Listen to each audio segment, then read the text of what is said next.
Les experts basket saison 3, épisode 8, ravi de vous retrouver sur Monaco Info pour le dernier épisode de l'année, toujours en compagnie de notre consultant sur la chaîne Ali Traoré. Bonjour Ali. Bonjour. Comment se passe la préparation des fêtes ? Écoutez, très bien, pas mal de courses et pas grand chose d'autre. Ça court toujours aussi par contre, parce qu'il y a une fait, compétition à préparer. Eh oui, bientôt, vous me verrez sur un marathon. C'est beau, et on a hâte de voir ça, mais avant, on va tout de suite attaquer par le débrief. 5 matchs cette semaine, mon cher Ali, 3 d'Euroleague et 2 de Betclic Elite. On a vu un petit peu de tout durant ces 15 jours de basket en principauté, à commencer par une défaite à domicile face à l'Olympiakos, 89-80. Les Grecs qui font partie des favoris, on peut le dire, pour le titre cette année. Monaco qui a plutôt craqué sur la fin de cette rencontre. Oui, sur la fin de cette rencontre, Monaco a fait quelques erreurs, notamment défensives, avec un Sacha Vezenkov qui est revenu tel un super-héros après s'être fait éclater l'œil et qui a mis pour moi le shoot du match pour vraiment tuer le match. Evan Fournier aussi a été très bien, même s'il a envoyé comme jamais de tête. Il a dû faire 4 sur 14 ou 16 je crois, à 3 points. Mais pour le match était dans le contenu très solide, mais effectivement sur la fin ça a manqué de lien collectif pour pouvoir scorer, parce qu'à la fin clairement Monaco sur les 3 dernières minutes pour moi n'arrivait même plus à scorer et il y avait trop d'initiatives individuelles. Un homme aussi qui a fait du mal à la Roca Team, et c'est un peu une habitude, c'est Makicic aussi, qui est toujours très bon face à Monaco. Oui, je sais pas, apparemment il a envie de signer à Monaco, il a vu le cadre de vie exceptionnel, mais oui, effectivement, Monaco est l'une de ses victimes préférées. C'est un joueur qui a pris beaucoup d'importance dans le système d'Olympiakos, dans le fait qu'il est adroit en plus, maintenant quand il est ouvert, il met à 3 points, il a toujours sa capacité de percussion, et c'est vraiment un combo très difficile à défendre pour Monaco. Et Monaco qui s'est rattrapé ensuite face à la lanterne rouge de l'Euroleague, l'Alba Berlin. On a l'habitude, Ali, de dire qu'il n'y a pas de match facile dans cette compétition, mais Monaco se l'est rendu facile en prenant les devants assez rapidement et en creusant l'écart très vite. Bien sûr, ce qui prouve la qualité de cet effectif, parce qu'il y a des équipes qui sont tombées face à cette équipe de Berlin, notamment Milan, et clairement, cette équipe, elle joue à fond. Elle a un jeu assez atypique, et effectivement, si vous ne vous rendez pas le match facile, ça peut être un match vraiment très compliqué à gérer, mais Monaco a été très solide dès le début avec l'impact physique, encore une fois avec le jeu de passe qui a été très important, et Vito Brown qui a su se montrer. MVP, 17 points, 3 sur 6 à 3 points, ça y est, on voit le vrai visage de Vito Brown. Oui, bien sûr. À partir du moment où le nouvel entraîneur est venu et qu'il a décidé qu'au poste 4, il veut un vrai poste 4, parce qu'on sait avec Sacha Obradovic, il aimait beaucoup jouer avec Mam Jaïté et Donatas Moteionas en même temps. Là, non, il veut un vrai poste 4, donc Vito Brown est beaucoup utilisé. Jaron Blossom Game aussi, Peter Corneli de temps en temps, mais plus en championnat. Donc clairement, le changement de coach a fait beaucoup de bien à Vito Brown.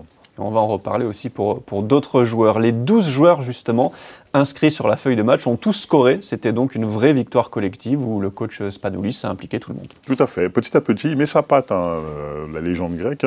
Clairement, dès le début, il a dit et il a vraiment analysé le jeu de Monaco, et il a dit que le nombre de passes décisives était indigne du niveau des joueurs. Donc clairement, pour lui, le collectif permettra à Monaco d'atteindre ses objectifs, et il est en train de pousser l'équipe dans cette direction.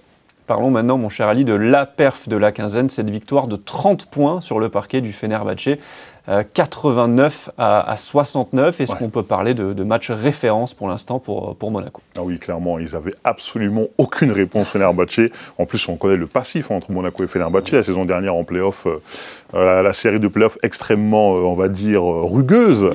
Et Monaco est venu défensivement très solide, et offensivement, clairement, le trio là, de stars là, a fait beaucoup de mal à Fenerbahçe. 52 points justement pour le trio Okobo, James, Lloyd, tout simplement monstrueux. Monaco a pu s'appuyer sur sa base arrière de Pistolero. Oui, bien sûr. Après, on sait que le jeu monégasque penche beaucoup sur les arrières, et clairement, il commence à trouver la formule, Vassilis Spanoulis, pour pouvoir avoir le maximum de ces joueurs-là, en sachant qu'il manquait Alpha Diallo aussi. Toujours, oui.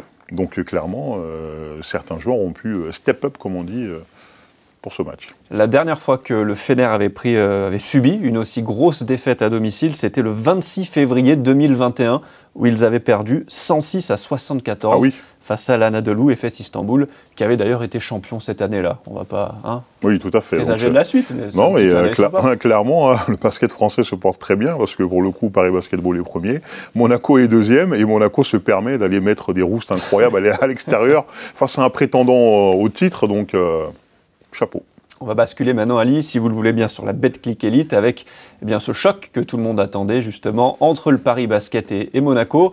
Défaite cruelle pour les Monégasques en prolongation, 111 à 104, eux qui menaient pourtant de 19 points au courant de la rencontre. Oui, et c'est le Paris Basketball dans le sens où Monaco a fait le match parfait jusqu'à maintenant, vraiment dominé. Ils ont réussi à bloquer les points faibles de Paris. Et puis finalement, en fait, ils ont juste besoin d'un faux follet, de quelqu'un qui va complètement péter un câble. Souvent, c'est Nadir Hilfi. Et à partir de là, ils arrivent à revenir dans le match. Mais vraiment, ce qui est pénible avec cette équipe de Paris, c'est qu'elle n'abandonne jamais. C'est une équipe qui même s'ils commencent mal, ils sont capables de revenir à la fin et gagner le match. Donc clairement, Monaco, sur la fin, retomber aussi dans des excès d'individualisme qui ont fait que, à la fin, Paris a réussi à récupérer le match. Ça a été un feu d'artifice de la base arrière. 66 points pour le trio Shorts-Iffy-Ward, 65 pour le trio Monégasque. C'est incroyable de voir comme ça un match avec deux trios offensifs, deux équipes qui s'appuient sur des trios offensifs aussi talentueux. C'est clair, en plus de ce que je me souviens, c'est Nadir Hilfi et Elio Kobo qui ont cartonné. 26 donc, et 27. Encore une fois, Cocorico, le basket français qui cartonne. Non mais vraiment, c'est un vrai plaisir de les voir jouer à ce niveau-là, parce que ce sont des joueurs non seulement très efficaces, mais extrêmement spectaculaires. Donc clairement, on se régale à voir ces équipes jouer. Et pour être complet aussi, Ali, Monaco s'est imposé face au Portel 78 à 56, là aussi en s'appuyant énormément sur les joueurs français avec 12 points pour Bégarin, 11 pour Terry Tarpé et Mam Jaïté notamment. On passe tout de suite au point d'Ali. Ali, lors des 13 premiers matchs d'Euroleague, Terry Tarpé avait joué 46 secondes et lors des deux derniers, il a passé 43 minutes sur le parquet avec notamment 26 minutes et une titularisation dans le 5 face au Fener. Est-ce qu'on peut parler d'une résurrection pour Terry Tarpé depuis l'arrivée de coach Spanoulis? Alors déjà, félicitations à Terry Tarpé parce qu'on l'avait dit jusqu'à maintenant, il n'a pratiquement pas joué en Euroleague et il a été responsabilisé très vite par Vassilis Spanoulis, et il a su répondre présent. Donc oui, c'est une résurrection pour lui. La blessure d'Alpha Diallo aide beaucoup, mais il faut être prêt mentalement pour performer à ce niveau-là. On sait qu'il a les capacités, parce qu'il a performé en équipe de France sur certaines compétitions. Révélation de l'Euro 2022 notamment. Tout à fait. Et donc il n'a pas eu vraiment l'occasion de montrer toutes ses capacités. Et là, vraiment, il montre que c'est un super joueur et Vassilis Spanoulis a la qualité d'impliquer tout le monde. On l'a dit juste avant, face au Portel, ce sont les joueurs français qui ont cartonné. Il y a Cornélie qui a beaucoup joué, Bégarin qui a fini meilleur marqueur, si je ne m'abuse, qui ont beaucoup joué. Donc vraiment, il a cette capacité à garder tout le monde impliqué et ne laisser vraiment personne de côté.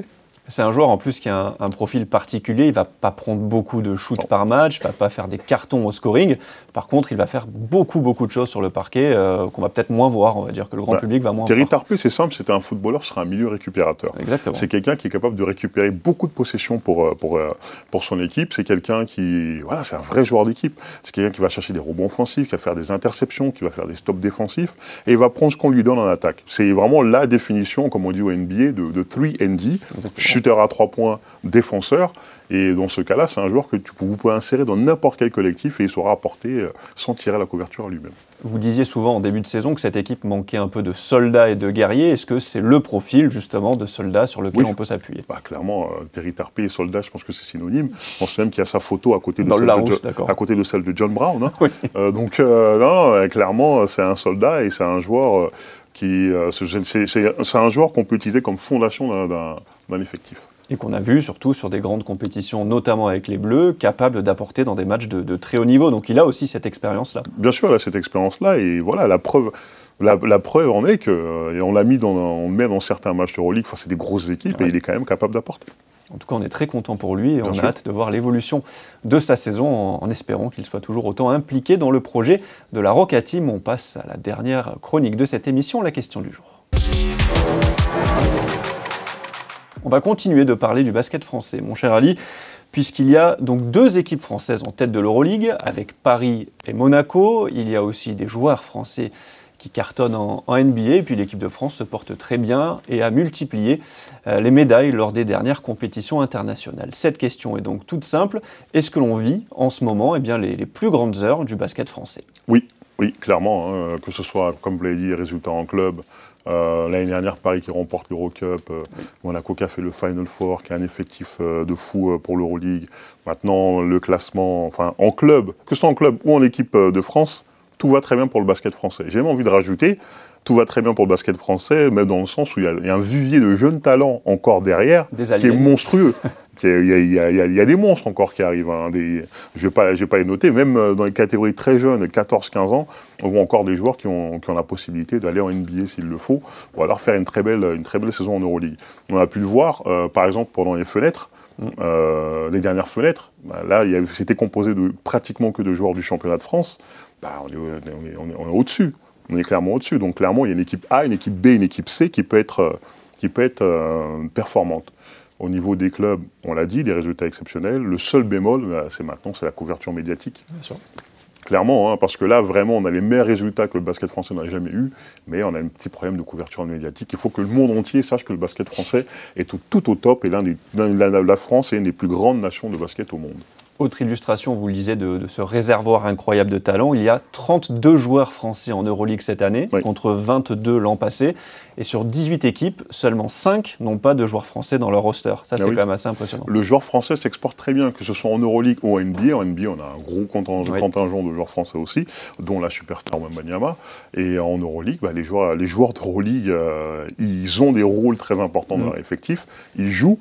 Et ça ne fait que renforcer la qualité du basket français. Et du coup, moi, je suis en train de me dire, bonne chance aux sélectionneurs pour faire une sélection, pas l'année prochaine parce qu'il n'y aura pas tout le monde, mais l'année d'après, ça va être chaud de choisir. Hein. Il va y avoir quelques mots de tête, l'ami Fred Fautou. Un mot sur le championnat de France, c'est donc les 3 têtes d'affiche, Monaco, le Paris Basket et l'Asvel. Ce sont des projets solides, a priori, avec des investisseurs qui tirent aussi un petit peu comme ça tous les autres clubs vers le haut. Oui, bien sûr, avec des modes de fonctionnement différents, hein, mais clairement, il y a des budgets jamais atteints. Je me souviens, à l'époque où moi je jouais en Euroleague, on disait si un club français un jour avec 15 millions de budget, ce serait incroyable, machin. Alors que maintenant, ça tape dans les 20, 25, 30, c'est complètement fou. Donc, clairement, les projets sont sérieux, les projets sont viables. Maintenant, il ne manquerait plus que Monaco et Paris aient une licence A, c'est-à-dire une participation permanente en Euroleague. Et là, jackpot. Et pour parler de la NBA, vous avez connu la génération Tony Parker. Est-ce que vous pensez que la génération Wemby est capable de faire mieux? Je pense oui, parce qu'il y a plus de... je suis en train de faire un anglicisme de depth. De profondeur. De profondeur, merci. Je suis votre traducteur officiel. J'en perdais mon français. Il y a plus de profondeur dans le sens où il y a quand même beaucoup de joueurs qui ont le niveau NBA, voire le niveau Euroleague, alors qu'à l'époque de Tony Parker, il y en avait 4-5 et après le niveau descendait. Donc c'est beaucoup plus homogène. Donc je pense que la génération Wemby peut faire mieux. Elle n'a pas encore fait, parce qu'ils sont encore très jeunes. Hein. On parle du genre de 22, 20, etc. Mais ils ont le potentiel pour faire beaucoup mieux. En tout cas, c'est très prometteur et on a hâte de voir ce que ça va donner dans les années à venir avec cette fameuse génération. Ali, c'est déjà la fin de cette émission. Merci infiniment encore une fois d'avoir été avec nous. On vous laisse passer de très bonnes fêtes, en famille bien sûr. Et puis nous, on se retrouve alors, ce sera le 13 janvier, puisqu'il y a une petite pause pendant les fêtes pour une nouvelle émission des Experts Basket. À très bientôt sur Monaco Info.